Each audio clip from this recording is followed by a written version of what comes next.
Welcome to the Bloom Where You're Planted podcast from Never Too Late Cafe. I'm your host, Laura Womack. Each week we sit down for a chat with someone just like you, someone who had an idea, a passion, a dream, or sometimes just a thought, and planted that seed, watched it grow into something they wanted to share with the world. If you have an idea for a topic or someone that would be a guest for the Bloom Where You're Planted podcast, feel free to reach out to us on Facebook, where you can join our Never Too Late Cafe Facebook group. We'd love to hear from you. I have two very special guests with me today. I have Kim and Dan Colon, and I trust I'm saying it correctly. Yes. Welcome. Good job, Laura. So great to have you here. You guys do several different things. So we're just going to jump right into your story and tell us where you currently live. We live in Louisville, near Iroquois Park. It's a beautiful area, and we live on several acres, and it's wooded. We sit back off the road, and I'm looking out back right now, and you see my big garden and our barn, but it slopes up a hill and it's wooded, and you see dappled light and the different colors of greens as the sun comes through the trees, and it's just beautiful. And in the front yard, I entertain the deer. I feed the deer. I get sometimes as many as 18 deer. Oh my gosh, I that's can the whole pretty herd. much walk right up to them, and they're so peaceful, and so it's such one. This is a peace field. Everything about this area is extremely peaceful. Yeah, and that's what we call our place from time to time. We call it Peacefield, which is what John and Abigail Adams called their farm, was Peacefield. Oh, okay. And that's in Louisville, Kentucky. So Yeah. is that where you guys are both from No. originally? No, my father was in the service, so I was born in Germany. Oh, wow. Yeah. So, and then, we bounced around in my family from state to state, and ended up in Fort Campbell. And my mother said, enough is enough. We're buying a house here and we are staying here. And if you want to go, you go. And so he fulfilled his military obligations, going to different places like back to Germany and such. But we lived a comfortable life at Fort Campbell. So that's my home. And what state is that in? Tennessee. Oh, okay. Yeah, Clarksville, Clarksville. Tennessee. Okay. Take the last train to Clarksville. Oh, yeah. So Kim, where are you from originally? I am a Delta girl. I'm from Arkansas. I'm from the Flatlands, and it's very, very rural. There's when I lived there, the unemployment rate was quite high because there really wasn't a lot if you weren't connected to farming or banking or a drugstore or a grocery store. And so I moved here in 1989. I went to I got my bachelor's degree in economics in Arkansas, and then I got a graduate degree, University of Missouri Columbia, and in agricultural economics. And then I moved here in 1989, and except for living in Springfield, Illinois area for 2.5 years, I've lived here the rest of my, up till now. In the area. I did live in southern Indiana for quite a number of years, but to me, southern Indiana looks just like Kentucky. Well, from Arkansas flat to the hills of Kentucky. Yes, I love the hills. When I was growing up, I found that in the wintertime, that flat, and there's really not much green. You might have some pine trees or something like that, but the grass isn't. Like here in Kentucky, that bluegrass, you have some color of some sort pretty much all year. And I found it depressing and like a drag on my soul. I absolutely love it here. Um, I just do. Mm. So since we talked about your little farm, so what other you've shared on Facebook some other things that you raise. So Yeah, and I am from a farming background. My brother still farms, my father still farms, my uncles, my cousins, my grandfather, his father, uh, all farm. So it's very natural to me. Um, I have a normal type garden where I have tomatoes and broccoli and squash and um, mustard greens and chives and different things. And then we also have chickens and we have chicks. We have 10 chicks out there right now, little babies. And then we have 5 Rouen ducks. They're from Rouen, France, is originally is not those ducks, but their lineage is from France. And the males, when they're mature, will look very much like mallard ducks. oh, okay, And they're the cutest things. They're fun to watch. very cool. So I can see why that's your peace field. Oh, yeah. So um you both do art.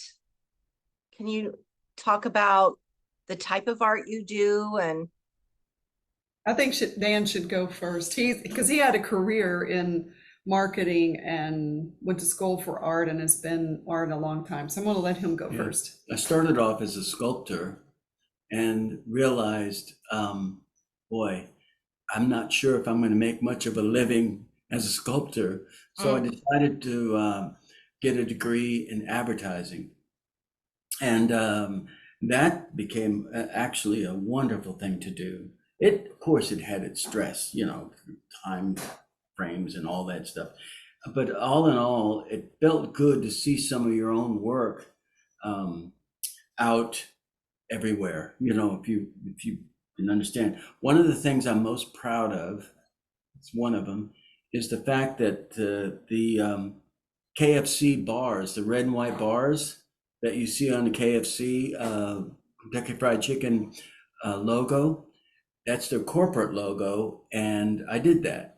I just took it off I took it off their bucket. I thought, why not just use stripes, And I came up with something that was universal. In other words, it didn't have to have KFC next to it. It could just be a symbol that could be international. And you know what I mean? It was simple to Yeah. recognize. And that was a very successful piece. wow, like the McDonald's M, you don't have to see the Yes. word McDonald's, you just see That's the M. exactly right. Or the golden arches, Nate now call them. So, Yeah. so Good what one. sort of art do you do now? I'm an illustrator, so I do very detailed drawings of historical figures, for instance, Lincoln's, and I'm working on a piece right now. It's General Grant. And what I do, the way I approach art, is I try to capture the essence of their being. And oftentimes the essence of their being is found in their eyes, because their eyes tell the story. So I really focus on putting their eyes, and once you see the drawing, you see sometimes the sadness, you see sometimes the conniving aspects of their being, or the insecurities of their being. And it really, really does tell a lot when you look at some of these drawings. So I feel very good about those. So how did you get interested in doing sculpture and art in the first place? What influenced you? Of course, it started in high school. Somehow or another, I helped create some art for a float or whatever that we had going on at the time. It was a high school football game, you know, and and everybody was going, "Oh my gosh, you can draw." I said, "Oh, okay." And so I thought, well, why not get into art classes? And once I started the art classes, I realized, boy, I do have a gift in this. And they were all asking me to teach them how to do what I was doing naturally. And it was really wonderful. It was absolutely wonderful to realize that, by golly, you're a right brainer. You can't do math, but you can do art. And so I started pursuing art with a lot of vigor, and you know, I started having fun with it, Mm, and it started defining who I am. And interesting. I didn't know that about you at all. So, And the Kim, you are. sculpture, if I Oh, may, the mhm. sculpting came from a professor who I was helping, um, and he would have me carve out of wood certain things to create the shape of a sculpture that he was working on, and all he would do is draw an oval, and I would plan that out, and before too long, there stands a big, beautiful, tall figure carved out of wood, carved out of stone, and it was really wonderful. And it's just, you know, I'm so proud that he took the time to educate me in the field of sculpting. And so then I started sculpting out of plasticine, and and then having that turn into bronze. So that's how that. So what is plasticine? It's a clay. It's clay. Oh, okay. Yeah, it melts away when you after you after you've casted it in what is that plaster. It literally, you know, the plaster stays and the plasticine melts away when they heat it up. So it's Oh, really, yeah. So I'm talking too much. Your turn. you're fine. So Laura, did you have something you wanted to ask, or do you want me to just, Well, describe your art and how you got started and your influences. well, as far as art, I actually did my first painting when I was in elementary school. Actually, my mother took oil painting classes from a lady, and my mother passed that on to me. And unfortunately, the painting, the first one I ever did, is lost. I have no idea what happened to it. Mm, Um, I'm sad about that, but there it is. She also taught me how to do some embroidery and cross stitch. And I do have my first kind of cross stitch embroidery were Holly Hobbies. Um, okay. and actually, I remember sweating bullets over the French knots. Um, those were tricky. But I did oil painting, and then, being a kid, distracted with other things. I didn't really paint a whole lot. And then I got into marching band when I was in high school. And then I picked up the brush again for some reason in my, later teens. I really don't know how old I was, 16, 17. And I painted a few pictures, and my mother was very much into realism and being very precise and very detail oriented. And me being a teenager, I was kind of the opposite. I liked things to be a little more abstract. Hmm. And I took a few lessons and then kind of dropped it. I did drawing, but they were all cartoons. I drew political cartoons, believe it or not.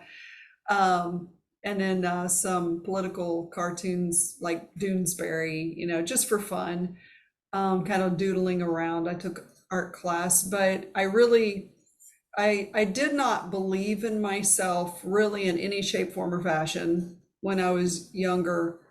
So I won a poetry contest, kind of fortunately, unfortunately. I wrote a poem about cowboy boots, And like I said, I won an award for it. And I remember being so excited and scared after I got it. I thought, I will never write a poem as good as that again. Mm. It really shut me down because everybody made such a big deal out of it. And then when I went to write more poetry, I was trying to duplicate that. And Right. I didn't have a mentor at all. I was doing all this stuff on my own. I wrote constantly. When I was younger, I was always filling notebooks and doing research, and it was, in my opinion, all garbage. But I had fun, and I loved to write. And then I went to college, and I thought I really wanted to be a photojournalist for National Geographic. Is Mm. really what that was my dream job. And of course, my parents were like, "You like to eat, right?" So I went into business, general business, and it just wasn't my thing. And then I took an economics class, and I loved economics because I have a research brain, which had Mm. all the years of going through, you remember encyclopedias, we didn't have the internet. And I Right. would research my books, so it all kind of tied in. But when you're in school, I was a voracious reader. When I was younger, I'd read like 1 or 2 books a day, one in the morning, one in the afternoon. Oh my. Wow. Yeah, I read The Count of Monte Cristo, and Charles Dickens, The Three Musketeers. I love Emily Dickinson. I read all kinds of the old classics. Faulkner, I would write like Faulkner, and Steinbeck, and just, loved it. But then I had to read all those economics books, and I didn't have time anymore. And I didn't have a piano, when I moved away from home. My piano was my best friend when I was growing up. Mm. And I put so much emotion, but I never played off page ever. I had a Dan Fogelberg songbook, and that's what I played the most. Some hymn music, church music, but also Dan Fogelberg. So anyway, I hope that answered your question. Mhm. Absolutely. So, have you been able to feel more confident in your poetry since then? I was shut down for a long, long, long, long time for various reasons. And I really met Lee Pennington before I met Dan. But it was close to the same kind of time period. And it was a period where, my son was independent. He hadn't graduated from high school, but, I was getting to that age to where, you have that stirring of the kids grown, Mm. they're flying, they're using their own wings now. I need to use mine because I never had. Right. And I started writing poetry again. Lee Pennington really encouraged me. And somebody like Lee Pennington, I sent him a few snippets, and he's like, "You're good." And I made the mistake of saying, "Oh, are you just patting me on the head?" Oh my gosh, Lee was so mad at me. He said, "I don't pat people on the head." He said, "If I say you're good, you're good." I don't know, he might listen to this broadcast, but that is the best thing he could have said to me. It meant so much to me that, somebody of his stature, and he is so good, and he's such a beautiful person. And then, Dan came along, and we met, and we started writing poetry back and forth, and wow, I just sparked. And I became prolific. I wrote hundreds of poems. And Well, new love can do that. yeah, yeah. But I wrote a lot of poems about that. And then Dan encouraged me to reach back to things that disturbed me in the past. Mm. And what is it you say? Get rid of the guineas? Yes, let the guineas Let the guineas out. escape. Yes, So the guinea hens. yeah, I'm Yeah. working on a book of poetry And I have probably enough poems now in place. It's halfway edited. I have about 20 poems. I need to go back through them and really look at them again and revisit that. So it's, yeah, that was my dream when I was younger, was to write a book. Okay. Well, never too late, right? Exactly. That's kind of a motto. Yeah. Yeah. And Mm. yours too. I think Yeah. that's probably one reason why we connected when we met. Mm. Yeah, mine started much later, but yeah. So then songs. You started playing music. So when did you start playing music together? About 3 years ago. Maybe, well, maybe, yeah. Ish. Ish. Mhm. Yeah. He was in a band called the Fab Two.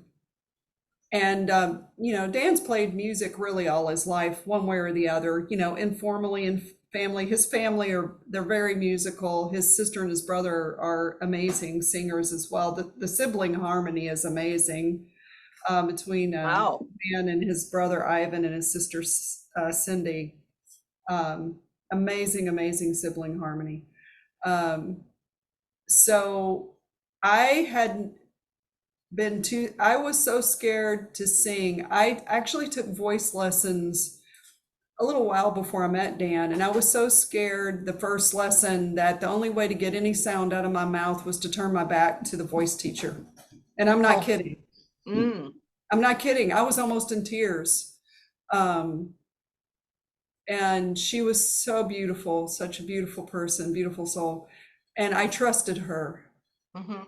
implicitly, and she got me over much of that, and she taught me a lot of techniques and things. I had only sung in the car, really. And then I ended up joining Fab 2, which, they asked me to help them on harmony because of COVID. The person who was doing a lot of the harmonies needed to bow out because of a situation where they didn't need to be exposed to COVID. And we Right. were gigging, or Dan was gigging out some. And so I was like, I've never sung harmony in my life. And so I learned harmony from that experience. So that's, as my son said, I went from the kiddie pool to diving off the deep end. Wow. That's a great analogy, by the way. Yeah. Yeah, I did. I dove right off the deep end. So you guys typically do covers, but you have written some of your own. Yes. Oh, Right. gosh. We love to write Dan has a deep catalog. of songs, original songs, and I encourage her to write and express herself on the piano. And I think when she plays the piano and I'm encouraging her to just let something happen, I'll say butterfly, and then she'll start playing something that sounds like a butterfly flying from one flower to the other. It's so beautiful. And I would say other things like that. And it's I definitely encourage her to Oh, grow. for sure. Stay tuned next week for part 2 of our time with Dan and Kim Kolan. So as our time comes to a close, remember to keep creating, keep sharing, and keep supporting each other. And remember to bloom where you're planted. Bye for now.